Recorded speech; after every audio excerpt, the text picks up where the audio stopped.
लड़ैया मोहबे वाले जिनकी मार सही ना जाए, एक का मारे दुई मर जाए, तीसर खौफ खाए मर जाए, मरे के नीचे जिंदा लुग्गो ऊपर लोथ लई लटकाए।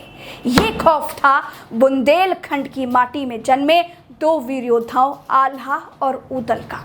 वही आल्हा और उदल जिन्होंने गुजरात में जन्मे पृथ्वीराज चौहान को 52 बार युद्ध में हराया। कितनी बार? 52 बार। और एक बार तो खुद पृथ्वीराज चौहान को मैदान में आना पड़ा, तो गुरु गोरक्षनाथ के कहने पर वीर आल्हा ने पृथ्वीराज को प्राण दान देकर छोड़ दिया था। क्या गलती है आल्हा और उदल की, जो उनको इतिहास के पन्नों के नीचे तब भी ढक दिया गया था, और अब भी उनकी वीरता के बारे में चर्चा करने से वर्ग विशेष को बड़ी घबराहट होती है। क्या कसूर था उनका? क्या ये कि वो गुजराती नहीं बुंदेलखंडी थे, या ये कि वो पृथ्वीराज को रण में धूल चटा सकते थे लेकिन ऊंचे समाज के नहीं थे, इसीलिए वो पहचान को तरस गए। जाति कोई भी थी लेकिन कर्म से तो क्षत्रिय ही थे। इनकी वीरता के बारे में आलाखंड में कहा भी गया है, 12 बरस ते कुकुर जीवे, 16 बरस ते जिए सियार, बरस 18 क्षत्रिय जीवे, आगे जिए तो धिक्कार। इतिहास की किताबों में अगर हिंदू राजाओं और मुगलों के बीच भेदभाव हुआ, तो दूसरी तरफ हिंदू शासकों और उनके दरबारियों ने इतिहास लिखते समय जातिगत भेदभाव भी किए। एक बार आप सोचिए, आल्हा और उदल मां दुर्गा के भक्त थे, प्रकांड हिंदू थे। कहते हैं आल्हा आज भी जिंदा है, उनके मंदिर बने हैं। आल्हा गुरु गोरक्षनाथ के शिष्य थे, तो फिर इतिहास की किताबों में उनको क्यों दबा दिया गया? और सिर्फ आल्हा उदल ही नहीं, अहिल्याबाई, सावित्रीबाई फूले, ज्योतिबा राव फूले, पेरियार, सबको इतिहास की कौन सी किताबों के नीचे दबा दिया गया है? दलित समाज तो फिर भी अपने महापुरुषों पर बोलने के लिए मुखर होने लगा है, लेकिन पिछड़े समाज को हिंदू जगाने से फुर्सत नहीं है। आल्हा उदल जैसे भारत माता के वीरों की वीरता को, उनके इतिहास को मुगलों के आगे इग्नोर किया गया, और अब राष्ट्रवाद वर्सेस मुगल, हिंदू वर्सेस मुसलमान वाले बिकाऊ ऑडियंस खींचक मसाले के नीचे दबा दिया जाएगा। पृथ्वीराज चौहान वीर योद्धा थे, इसमें कोई शक नहीं है, लेकिन अपने राज्य के अगल बगल के हिंदू राज्यों से उनकी हमेशा तनातनी ही रहती थी। छोटे राज्य पृथ्वीराज को कुछ नहीं समझते थे और पृथ्वीराज छोटे राजाओं को कुछ नहीं मानते थे।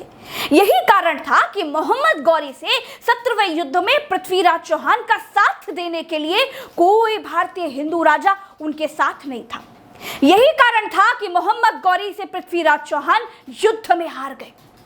आप खेल समझिए, एक पिक्चर बनाने वाले ने पिक्चर बनाई कश्मीर फाइल्स। उसने बताया कि कश्मीरी पंडितों पर अत्याचार हुआ।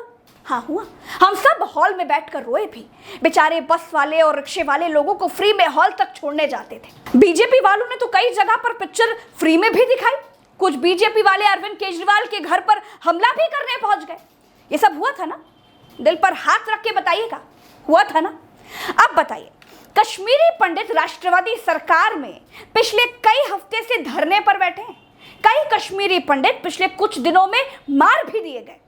कश्मीर के नाम पर भारत की भावनाओं से खेलकर, लोगों की भावनाएं भड़काकर वो पिक्चर बनाने वाले कहां गायब हो गए?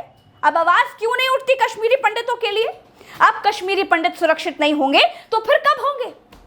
लेकिन पिक्चर बन गई, पैसा भीतर हो गया, बस भाड़ में जाए कश्मीरी पंडित। इस खेल को समझिए, आपकी भावनाओं को भड़काकर, आपको ये बताकर कि मुसलमानों ने ये किया, मुसलमानों ने वो किया, मुसलमानों का किया हुआ जुल्म हिंदुओं को दिखाकर पैसा कमाने का धंधा बना लिया गया है।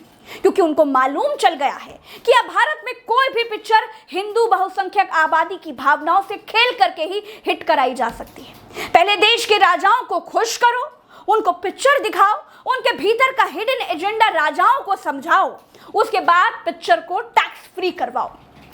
प्रजा को समझाओ कि जो इतिहास हम दिखा रहे हैं वही सही है, हम जो दिखा रहे हैं वो तो किताबों में लिखा ही नहीं गया है। दोस्तों, अगर आप मुगलों और हिंदू राजाओं का सही इतिहास जानना चाहते हैं तो ऐतिहासिक किताबें पढ़िए।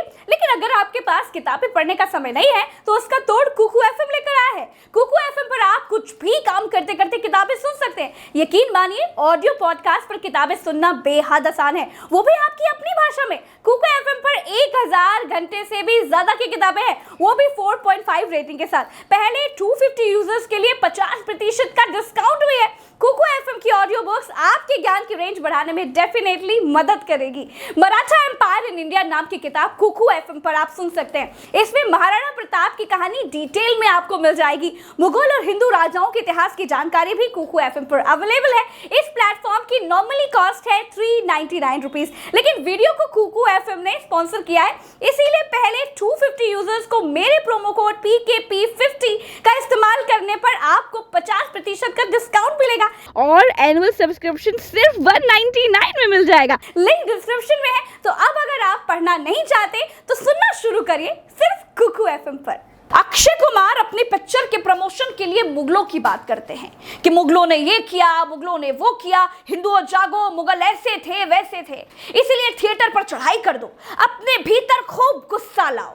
जब गुस्सा आएगा तो बटुआ पिक्चर का टिकट खरीदने के लिए अपने आप ढीला हो जाएगा, क्योंकि भारतीय आदमी गुस्से में कुछ भी कर सकता है।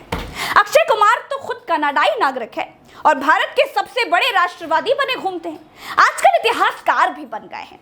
एएनआई को बुलाकर एक इंटरव्यू दिया और बड़ी चालाकी से फिल्म प्रमोशन के मंच पर मुगली घुट्टी पी गए और बोले, हमें जो इतिहास पढ़ाया गया उसमें हमारे राजाओं जैसे पृथ्वीराज चौहान, महाराणा प्रताप, उनके बारे में बहुत कम बताया गया है। मैं एजुकेशन मिनिस्टर से अपील करना चाहूंगा कि इस मामले को देखें। हमें बैलेंस करना चाहिए। मैं ये नहीं कहता कि हमें मुगलों के बारे में नहीं जानना चाहिए, लेकिन हमें अपने राजाओं के बारे में भी जानना चाहिए। वे भी महान थे और ये जानकारी हर किसी को बताना चाहिए। बच्चों को महाराणा प्रताप के बारे में जानना चाहिए। हमारे इतिहास की किताबों में पृथ्वीराज चौहान के बारे में 2 से 3 लाइनें ही हैं। अक्षय कुमार जी, पृथ्वीराज चौहान के बारे में तो हमने स्कूल की किताबों में ही ये लाइनें पढ़ी हैं। 4 बास 24 गज अंगुल अष्ट प्रमाण, ता ऊपर सुल्तान है मत चूके चौहान। महाराणा प्रताप के बारे में भी हमने ये पढ़ा है। रण बीच चौकड़ी भर भर कर चेतक बन गया निराला था, राणा प्रताप के घोड़े से पड़ गया हवा का पाला था। अब ये हो सकता है कि हम जिस स्कूल में पढ़ते थे वहां ये पढ़ाया गया हो। कक्षा 10 में 3 बार फेल होने वाले अक्षय कुमार ने 3 साल तक हो सकता है किताबें खोलकर देखी ही ना हो। दोस्तों, आजकल इतिहासकार नहीं बताते हैं, बाबा बताते हैं, नेता बताते हैं, और तो और जो अपने माँ बाप का दिया हुआ नाम बदलकर फर्जी नामों से हीरो बनते हैं, वो भी देश को इतिहास बताते हैं। दोस्तों, ये सब सिर्फ इसलिए है क्योंकि आप इतिहास को इतिहासकार से मुंह से सुनेंगे भी नहीं, क्योंकि वो सच बताएगा। आज का दौर एक तरफा है। एक दौर था जब फिल्म समीक्षक फिल्म की समीक्षा करते थे। अब अक्षय कुमार टाइप के लोग नेताओं से फिल्मों को हरी झंडे दिखवाते हैं, सिर्फ इसलिए कि अगर अमित शाह जी ने देख ली, योगी जी ने देख ली, तो बीजेपी सपोर्टर तो देख ही लेंगे। और केवल बीजेपी को सपोर्ट करने वाले मेरे देश के भाई बहनों ने पिक्चर देख ली तो अक्षय कुमार का भला हो जाएगा। ये शुद्ध बिजनेस वाला फंडा है। मैं बात सच कहती हूँ, इसीलिए बहुतों को पसंद नहीं आती होगी। सच की यही खासियत है कि पसंद हो या ना हो, लेकिन सच सच ही रहता है। मेकअप पोत कर हीरो लोग इतिहासकार बन गए। एक समय तक ये मोहब्बत वाली पिक्चरें बनाते थे। लड़की पटाएं, माँ बाप को मनाएं, गुंडों को मारें, शादी किए, पिक्चर हिट।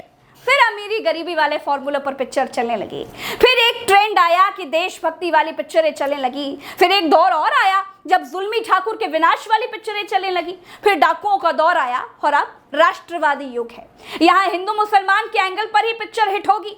अब ये फॉर्मूले कहानी विहीन हो चुके हैं। साउथ के पिक्चरों से पिट चुके बॉलीवुड में कुछ दिनों तक तो कुछ हीरोज के लिए ये सक्सेसफुल रहेगा। वीडियो थोड़ा लंबा हो गया है और लंबा नहीं करेंगे, चलते हैं दोस्तों।